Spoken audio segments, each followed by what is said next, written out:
Ladies and gentlemen, presenting Devin Hester for enshrinement in the Pro Football Hall of Fame, his mother, Juanita Brown.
Thank you.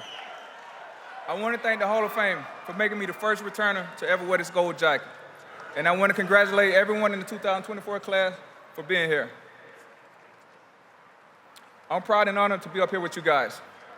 I fell in love with football back when I first started playing two-hand touch in the street.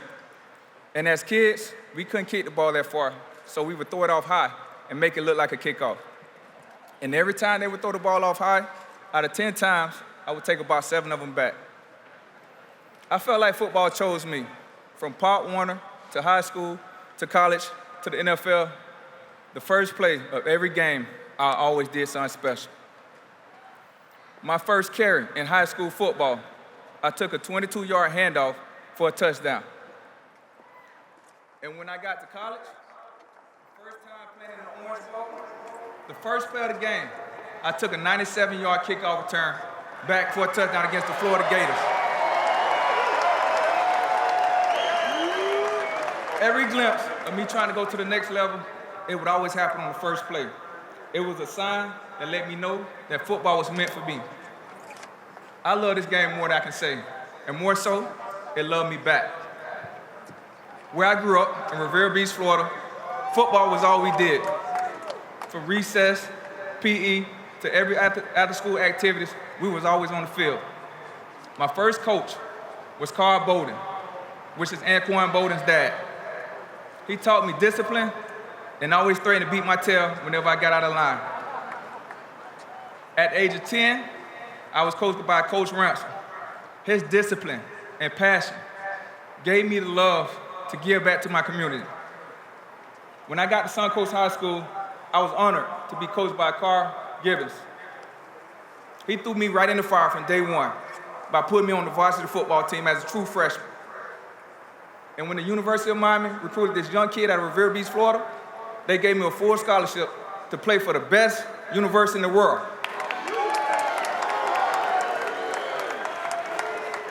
We had some issues in the beginning when another school tried to get me disqualified, but the youth, they stayed by my side.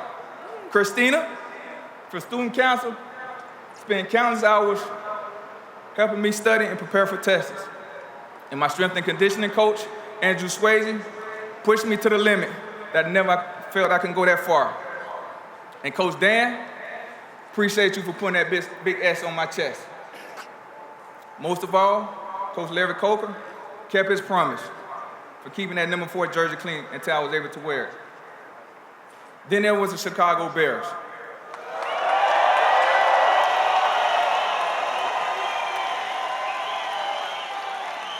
Thank you for drafting me and giving me 8 great years in this game. You didn't know what you're getting yourself into, but you believed that you had something special coming your way. And a special thank to Mark Sadowski for going to bat for me during draft day.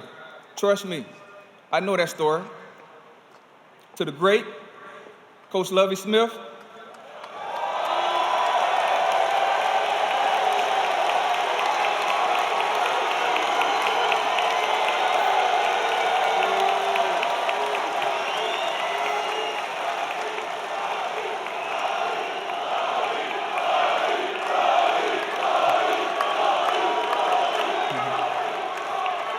Thank you for believing in me and putting your money on a return game.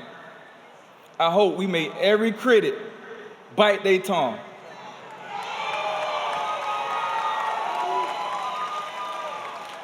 Coach Dave told, the best special team coach in the world,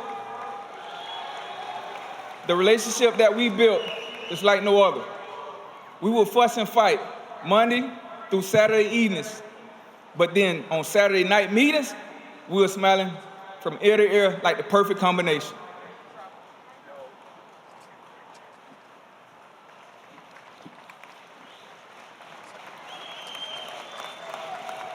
To my wide receiver coach, who passed away 5 years ago, my condolence goes out to you and your beautiful family. Thank you for opening up the doors for me and allowing me to see your home and always making me feel like I belong. To Coach Ron Turner and his family, thank you for the lovely home-cooked meals. To my strength coach, Rusty Jones, thank you for taking the time out to make sure I was physically prepared for game days. Thanks to Tony Melly for those long conversations we had in your office on how to be a professional athlete. And a special thanks to Coach Terry Bisky. Me and Coach Terry had a close relationship. We had the same mentality, and I'm gonna miss slamming your fat self every day to get both of us ready for practice. To the best agent in the world, Eugene Parker, I hope he's smiling down on me today. To the great agent firm, ISC, Roosevelt, and to my personal secretary, Shelley.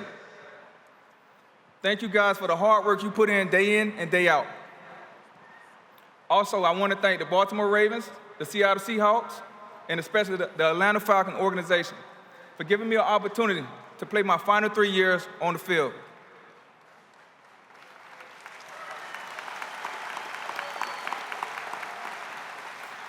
When I exploded on this scene, the professional scene, there was a lot of negativity because people didn't respect the return game. But eventually, they put in this new rule, which is called, you guys know, the Devin Hester rule. The rule moved the kickoff up and made it easier for the kickers to kick it out the end zone, which eliminated me from getting a lot of returns. So I guess you can say the NFL started taking this return game seriously.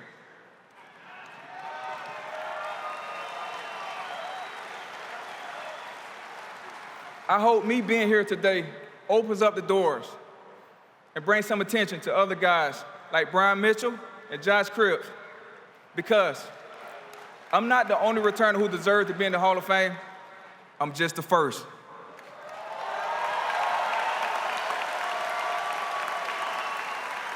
And I'm the first partly because of the love and support of my family and friends. First, my mother. When she was in 11th grade, she was raising my brother. And when she walked the stage, she was pregnant with me. So I guess you could say, I graduated from high school twice.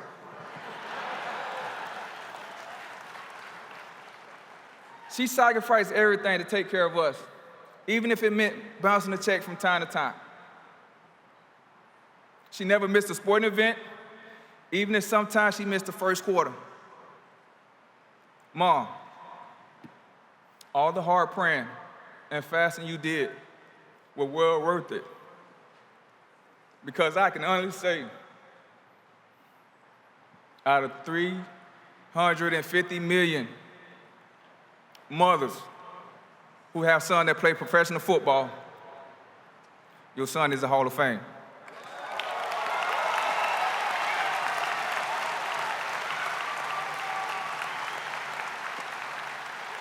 To my dad, Lenard's Hester, who passed away when I was 11 years old, always wanted the best for us.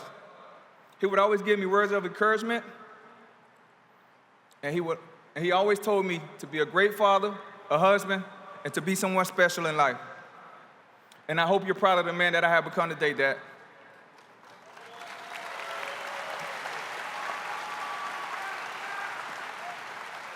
Now I want to tell you about a guy that fell in love with a woman the first time he saw her.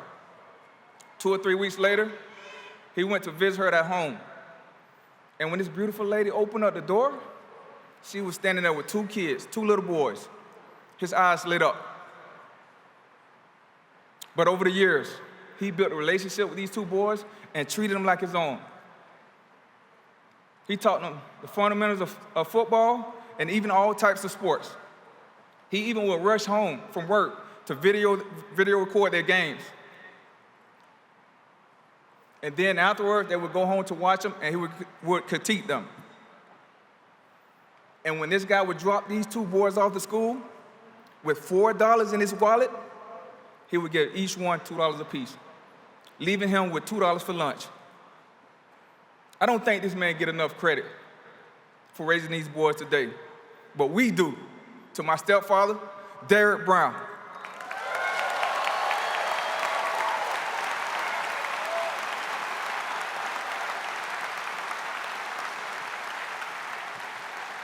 Now let me tell y'all about my brother Linares. We're 11 months apart. We slept in the same bed until he graduated from high school. We had bunk beds, but when I was about 5, I fell off the top bunk and broke my jaw. So from then on, I bunked with Linares. We were so close, we shared everything. Socks, underwears, we never separated anything. He always wanted the best for me and would cheer for me whenever I made a big play. There was lots of time he sacrificed to give me an opportunity, and never was there any jealousy, never anything but love. There's no one like you, big bro, and I love you.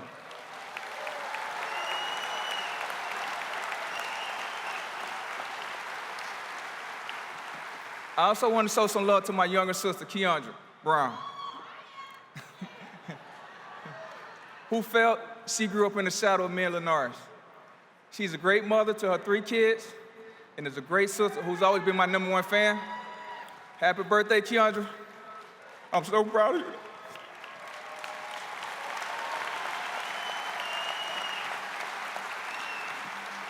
To my best friend, Leroy Nelson, you've been there since day 1, and you like another brother to me.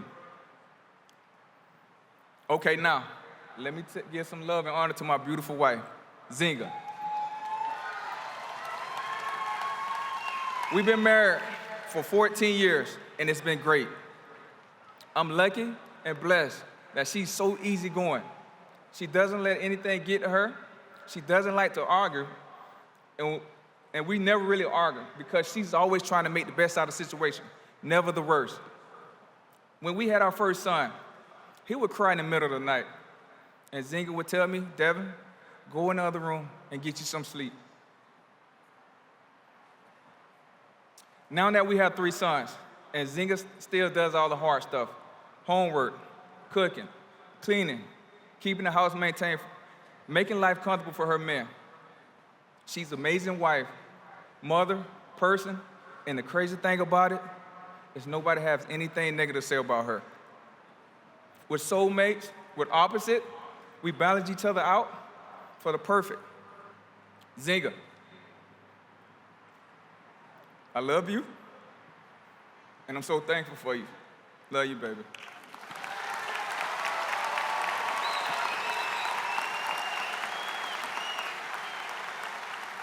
Like I said,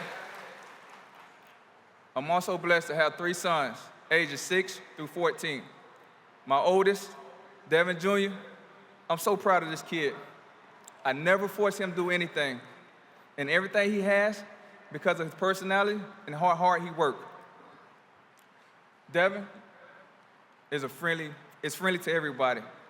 From the time he was born, he never judged anybody.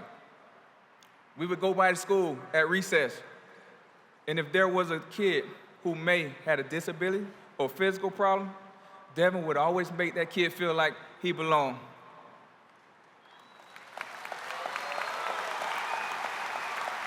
You're kind, respectful, who's never afraid of anything, and I'm so proud of you.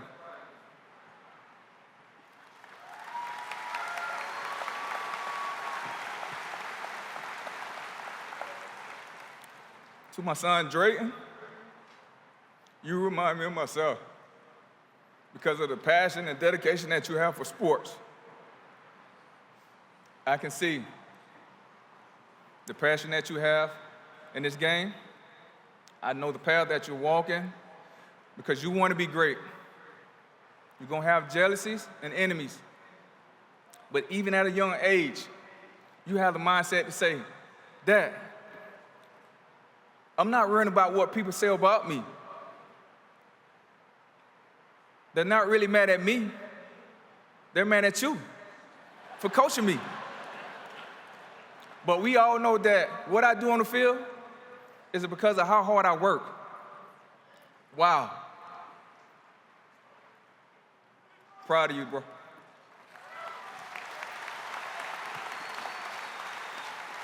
And finally, to my baby boy, Denali. We butt heads all the time. We're identical twins. We look alike.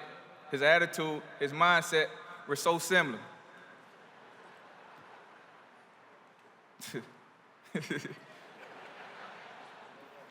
You spark up this household, and this family wouldn't be complete without you running around.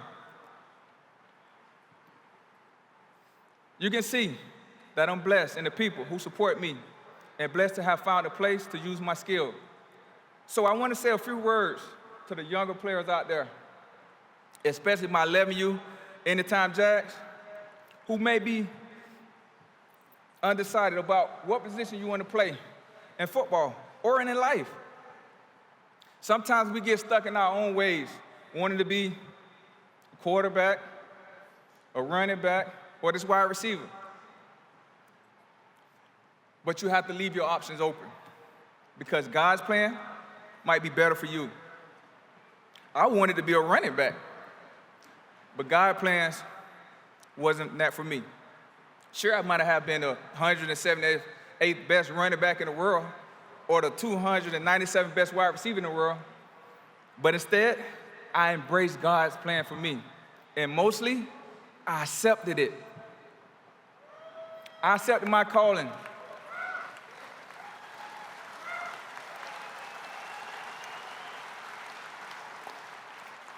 I accepted my calling that God had in store for me. And by me embracing it, it made me the best returner to ever walk this face of the earth.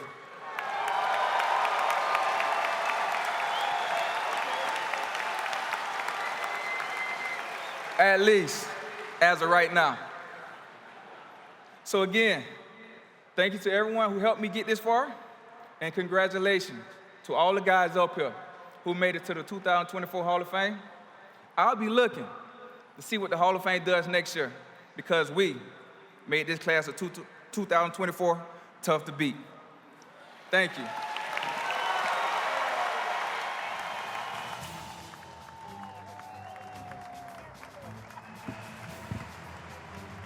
And so Devin Hester goes into the Pro Football Hall of Fame. Nice bust. I like that he chose that era of his dominance.